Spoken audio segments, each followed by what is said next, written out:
Hello everyone, welcome back to the NPC Dungeon for the penultimate addition to the story I've been telling recently on this channel. Feel free to catch up by watching the Campaign 3 playlist this story is on, either by following the card above or the description down below. This one won't be very long for real this time, but I still hope you enjoy it. So let's get started. What happened?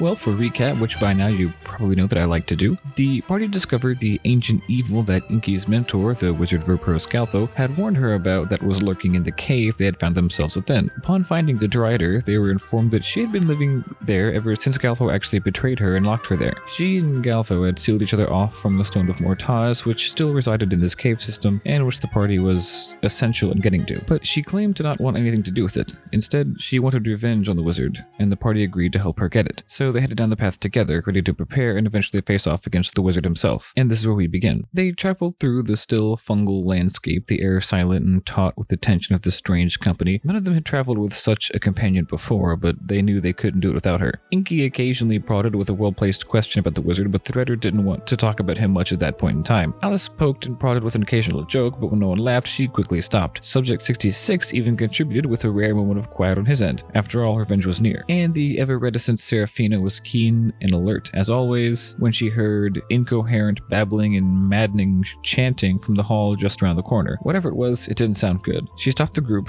and spared a glance inside the room. What she saw was a Mindflayer wearing long robes whose skin was pale and cracked, hunched over a table covered in countless gems and herbs, arcane ingredients. The room surrounding was full of countless artifacts and relics of varying value. It looked like a treasury. Surely something useful was here, but how to get past the Mindflayer? Luckily, that question did not have to be answered. Seraphina wasn't the stealthiest, and it wasn't long before the Mindflayer turned around. "What do you want from me?" came the shy, terrified voice. As it turned out, he was just as afraid of them as they were of him. In fact, probably more so. He explained that the others had cast him out as a result of his affinity for arcane magic, and were hunting him down. My players agreed to get him out of there, and he agreed to help them on their mission. They availed themselves of the treasure inside and turned back on their way when they heard shouts met by the skittering of sharp legs sounding outside the hall. "Find him," they heard. Alice peeked out to see at least half a dozen Mindflayers leading at least as many spiders, similar to the ones they had fought in the catacombs, stalking down the hallway. "I told you they're after me," their new companion wailed, but Inky snapped him out of it. "Hide," she hissed. Subject 66 went invisible as the rest of the players hid underneath the piles of treasure and against the walls. Their pursuer stopped outside the door, then peeked in. Seraphina was the first to be noticed, as a 9-foot-tall angel is not a very easy thing to hide, followed by Inky, and lastly, Subject 66 actually. Despite his invisibility, all eyes were on him. Apparently they had some means of seeing through it. At least all eyes were on him until they noticed the giant Drider lurking in the room. Not a very easy person to hide, that Drider. "Her," they barked. "She'll fetch a good prize." But then they returned to the task at hand. "Where is he?" they shouted back in unison into their minds. But they saw through Inky's lies. "Then we'll make you tell us." Attack! Most had to stay outside, much to the group's advantage. Only a few could enter the room at a time. But that didn't stop the remaining ones from focusing bursts of psionic energy into the room from where they stood. The Drider and their new Mindflayer friend launched cones of ice and fire back as Inky joined in the barrage. One broke through though. It entered and lashed out at Inky, but she reacted too fast, charming it and teleporting far away. Subject 66 had to change up his tactics now that his usual invisibility plan would be ineffective. He flew around the battlefield, stabbing and slashing, and casted Blight at the group of Mindflayers outside of the door. Their skin began to decay and mold and break away, and they didn't like that very much. Alice remained hidden as per usual until the group